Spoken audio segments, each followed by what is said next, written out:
మామ సురేంద్ర అలా ఉండే. అది ఆడే చేస్తున్నారా? పిల్లకి పెళ్ళి ఉంటారా? అయిపోయి లేకపోతే నేను బతకలేనురా.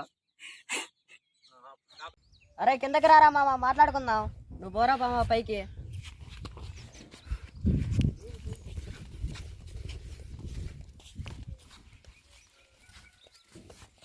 వద్దు మా మరి